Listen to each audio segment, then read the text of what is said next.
Welcome to the Michiana Hivecast, where wellness meets community and conscious living takes flight. I'm your host, Jamila Blue, and I am so glad you're here. This is your space to expand, evolve, and grow together.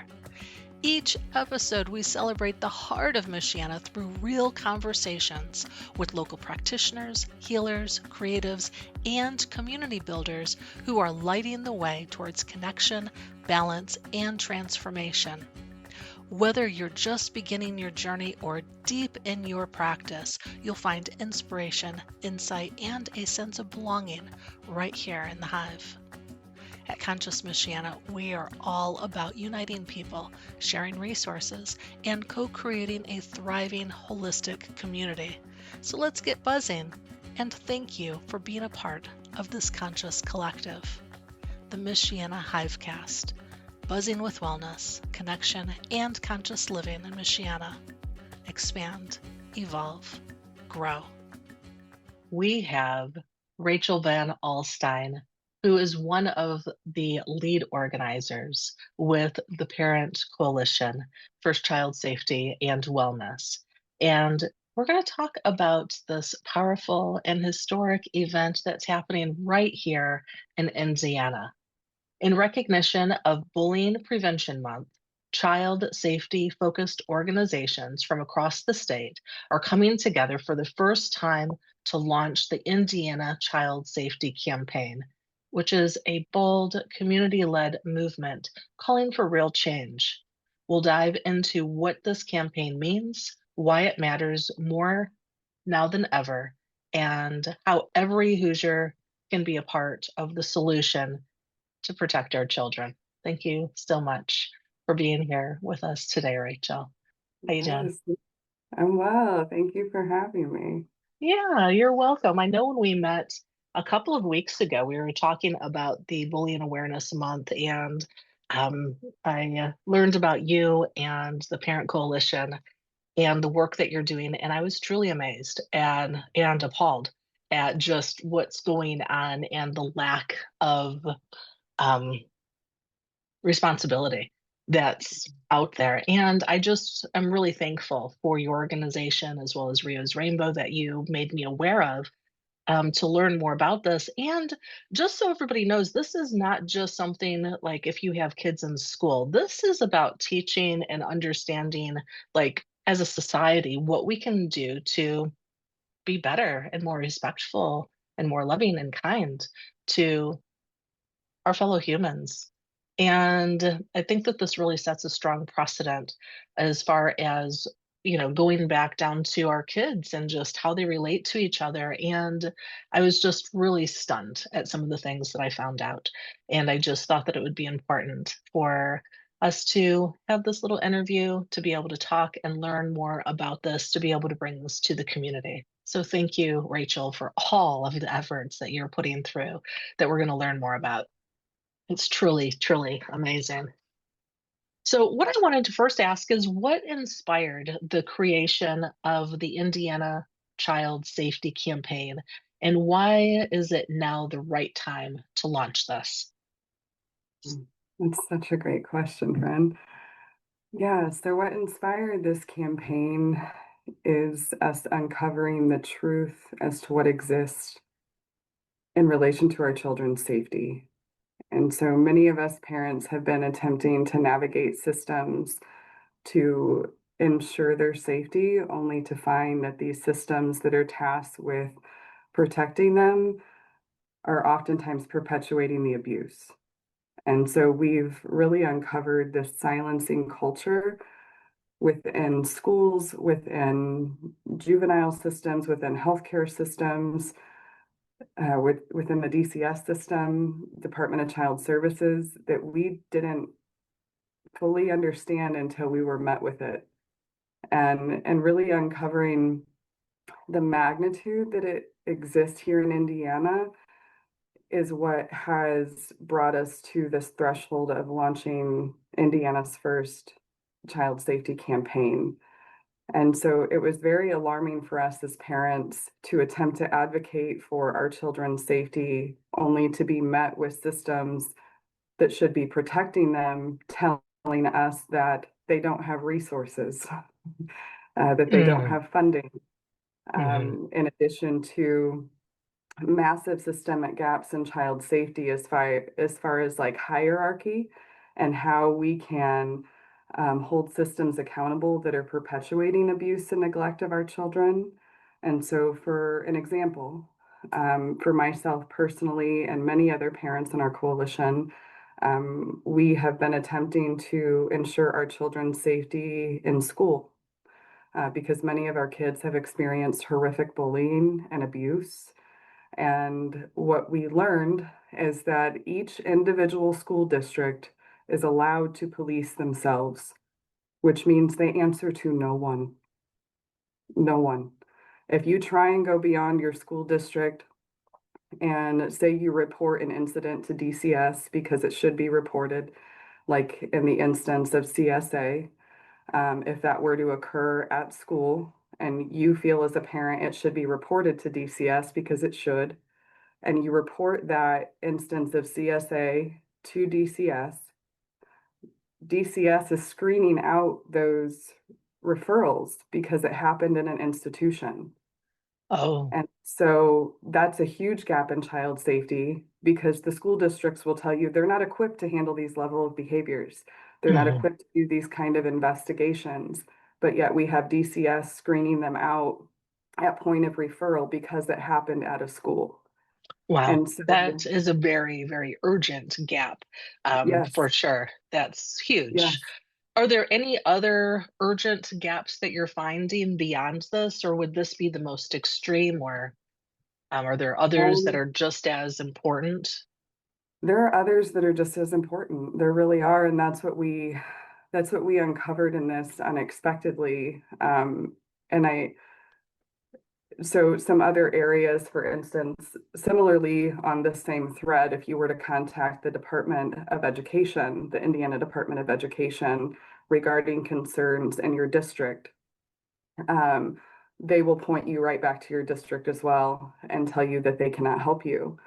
Oh, And so there is truly no recourse for a parent that does not that is not finding resolution within their district. And so that's why so many kiddos are just being transferred, to other schools because you find that once you reach the school board, which mind you, if you go to a school board meeting and attempt to express your concerns about your child's safety, you get 3 minutes to speak. That's it. They will cut mm, you off 3 minutes and then they will not even reply to you. That school wow. board does not have to answer to you as a parent, which was mind blowing for us because we are entrusting these institutions with our children. Hmm. And for the institution that is supposed to be ensuring their safety to not have to speak to us as parents, it's appalling. It And is. it doesn't align even with the laws that currently exist. And so, as educational law states, it's called in loco parentis, which means and translates that the institution assumes the role of parent when our children are in their care. Mm, That is wow. educational law. And so the fact that these institutions are assuming our role when our children are in their care and we are entrusting them with our children's lives Hmm. and that there is no recourse and that they do not even have to speak to us is unacceptable. Absolutely. And it's a massive gap in child safety and it's a violation of our parental rights. 100%. Yeah. Rachel, how does this campaign plan to engage elected officials and ensure child safety becomes a top legislative and budgetary priority? So one thing that really prompted this campaign specifically was after last legislative session, we had three child safety bills that were brought to the state, which we helped author with our local state representative, Dale Devon. And Dale Devon has been absolutely amazing. He's the head of the Family and Children's Committee at the state level, and he has been for over a decade. And what we learned through that process, because all three of our bills were killed. Two of them were killed from jump because we were told that Medicaid blew the state budget and that nothing was getting through with the fiscal, which we Mm. know a lot of shit went through with the fiscal. Hmm. Um, but that was the justification. And then the third one, we fought to the very end, and that was also killed by systems that did not want this legislation in place, which is also highly concerning. If we're going to continue to look to the systems who are trying to silence this truth, how are we ever going to shift laws here to ensure our children's safety if they're shutting it down from the top, right? Hmm. And that's truly Absolutely. what we're experiencing. And so it was shared with us after last session, and this happened, that in the state of Indiana, only about 25% of our legislators focus on child safety. Wow. And that came from a seasoned legislator who's been doing this for a long time. This was their lived experience. And they were like, Rachel, until you get more legislators to put child safety first, this isn't going to move because their Hmm. focus is elsewhere. Yeah. And so the intent of this campaign is for our communities to really understand this, because I don't think that they do, because we surely didn't. We didn't Uh-huh. understand only 25% of our legislators are focused on child safety, but that explains a lot, right? Absolutely. That explains why Absolutely. our children are in such distress and chaos, and our schools are unhealthy. Our communities are unhealthy. If only 25% of our legislators are focused on child safety, it's no wonder Yeah. this is where we are. And so Hmm. this campaign is to shift their focus back to where it should be, which is our children's safety is foundational, because Hmm. that will have a trickling effect to every other aspect of society. Oftentimes in Indiana, we hear the gatekeepers speaking a lot of the workforce and that this is such a priority for them, a good, healthy workforce. Well, unhealthy children become unhealthy adults. Right. So the reason why we struggle with workforce currently is because this shift hasn't been made thus far. Hmm. If we were to shift to child safety, that's going to impact everything in our society, from education to the healthcare system, to the criminal system, to the overwhelmed DCS system that cannot keep children safe. Right. We have to focus on our children if we want a better future. And you don't have to step back too far to see that. No, no, you And so don't. how do we as a society come together and tell our legislators what we want? Because they are here to speak for us. Hmm. And so if we say, no, we want child safety to be number one in our state, we want this to be foundational. And guess what, y'all? We're moving mountains because Absolutely. we, the people, have a voice here. And this is our voices coming together through this campaign to say, bottom line, our children are first, Hmm. period. And what will it Absolutely. take for us to get there? Right. What role, Rachel, do parents and the community members play in driving this movement forward, and how can they get involved? Yeah, this, parents in the community play a vital role in this because all of our voices matter. And oftentimes, especially us as parents, we are an extension of our children's voices. And so, one thing that is incredibly unsettling as parents when we come to systems and attempt to advocate for our children and we're turned away, or they're gaslighting us and placating us, you are silencing the voices of children. While I may be standing before you as a parent, I am here to advocate for my child and my child's voice, my child's truth, my child's safety. And so we all have that responsibility as parents. And so showing up is so much of this. It Hmm. really is. And to show up, even if you don't feel called to speak, is not a passive act. To be present for someone else's truth, to be present and witness the truth of children and other parents and community members, that is also an act of solidarity. it's something that brings us all together. And community is also such a big part of this, because one thing that we've uncovered, and I think this is really important for our community to hear, is that a lot of our providers that feel called to serve our children, so our community providers that maybe provide mental health services or um, mediation services, services within the schools, parenting services, things like that. Oftentimes, these community providers know the truth that exists within our schools or within these systems, but they're muzzled. And that's what we found, is that our community providers will all have these conversations within our realms and behind closed doors. But when it comes to speaking out against the abuse and neglect that we are witnessing within systems and environments, oftentimes they'll say, like, oh, I can't speak though, like my job is on the line, my livelihood is on the line. um, we're contracted by these schools, like we have to, play nice. We need this grant money from the state. We really can't buck up against the state because we need this grant money to serve. But if everyone serving is silenced, who is left? Mm, Who is right. left?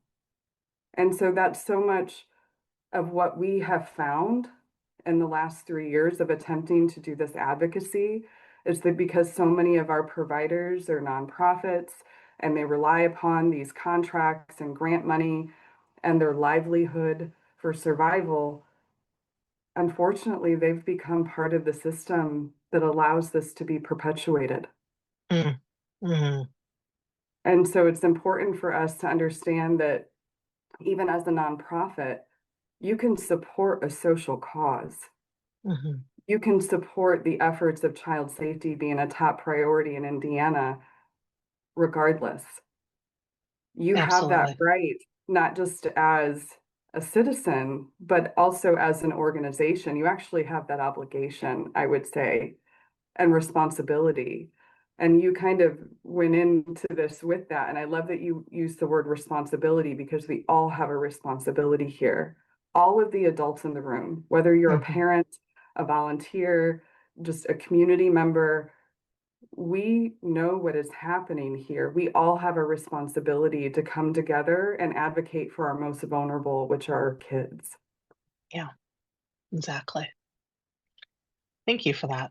So I wanted to ask you on the event this upcoming Thursday, there's going to be a pretty powerful lineup of speakers and panelists. What conversations or moments do you anticipate will be especially impactful? Yeah, we are having a community panel, which will have two of our state legislators, State Representative Dale Devon and State Senator Linda Rogers. And then we also have, uh, there will be parents and volunteers from other local Indiana organizations on the panel. And we're going to be diving into the truth of what our children are experiencing here in Indiana, both Mm, locally and at the state level. We're going to be looking at what our children are reporting. And that's incredibly important, to really look at their view. And mhm, so, something we plan to do together through the panel, we're also going to open to the community, and we are going live on multiple different streaming platforms as well as in person. And we're going to be taking questions from the community at the end as well.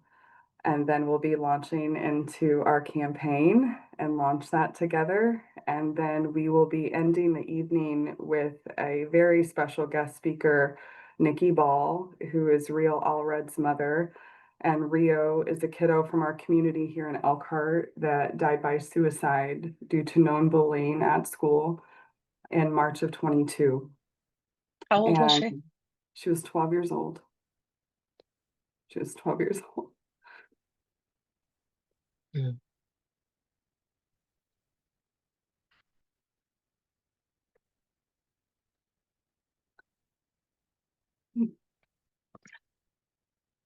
And she's unfortunately one of many We have multiple parents on our coalition that have lost their children due to suicide, due to known bullying at school. And so we know that this is a huge issue here in our community. Mhm. And we are so incredibly humbled that Nikki will be speaking on Thursday evening. And it will be the first time that she will have spoke publicly since Rio's passing in Elkhart. Oh, what a brave thing to be able to come and do, Mhm. for sure.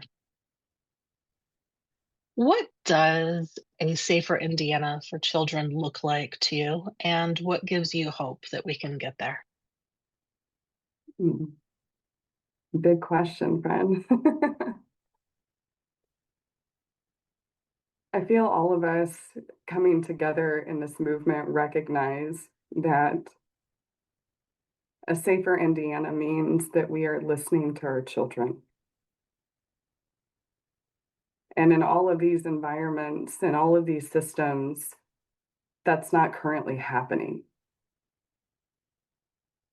Our children's voices are being suppressed because we have systems that are more concerned with liability than child safety. And until we are willing to make that shift and are willing to step out of this self-preservation mode and really look at what it would take to put children first, that won't occur. And so it's with that understanding that we can do this, y'all. We really can, because there are more of us that understand this truth than not. And but it's a matter of mobilizing and organizing and coming together so that way these systems cannot shut us down one by one by one, because that's what we found. We hear the same story after story of families being silenced, of children being silenced across all of these systems. And in that recognition, instead of just accepting that this is the way that it is, and I'm a social worker by trade, and I get it.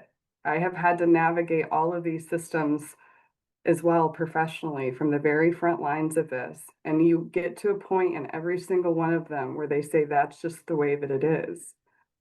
And we call bullshit, y'all. Hmm.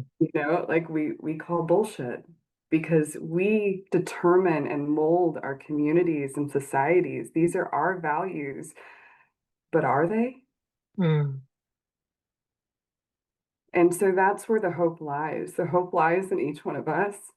Mm. The hope lies in each one of our children that come forth with their wisdom and their knowledge, because our children are incredibly wise. Yes, they sure are. Our children know.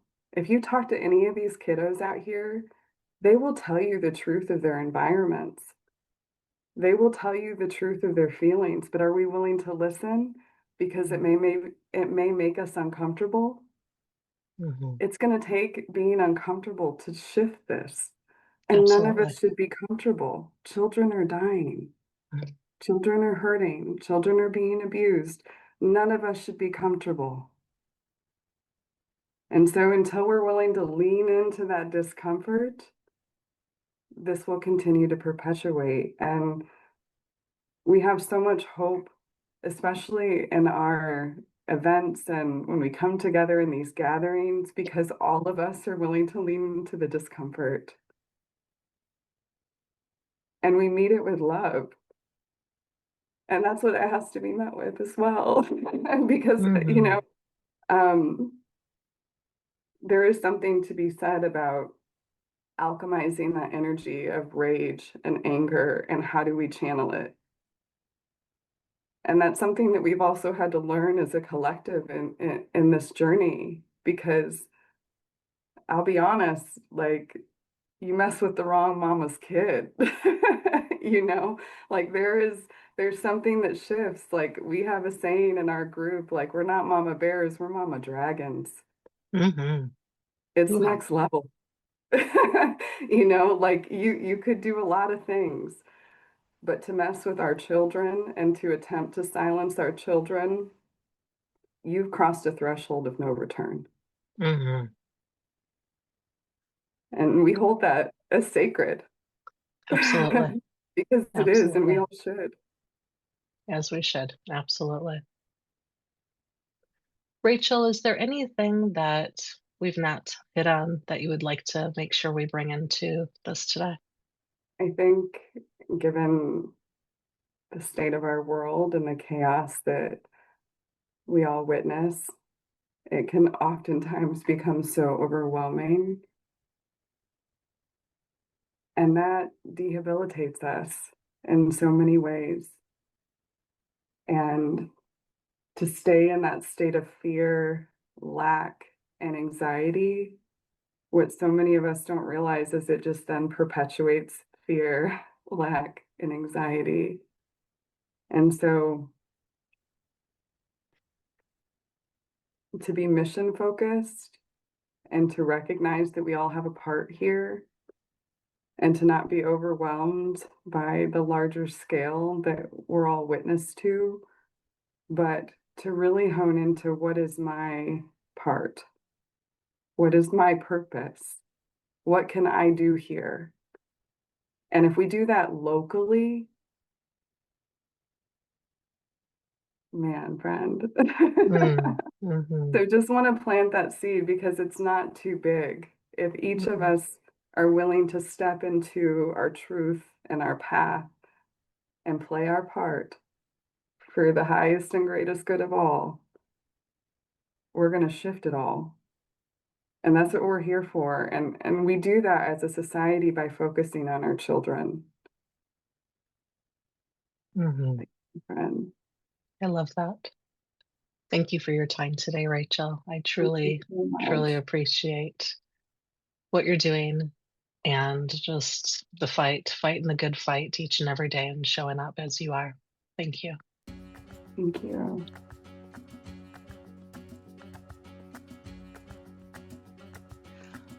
That is a wrap on today's episode. Thank you so much for joining us in the Hive. We hope you're walking away inspired, energized, and ready to expand, evolve, and grow on your own journey.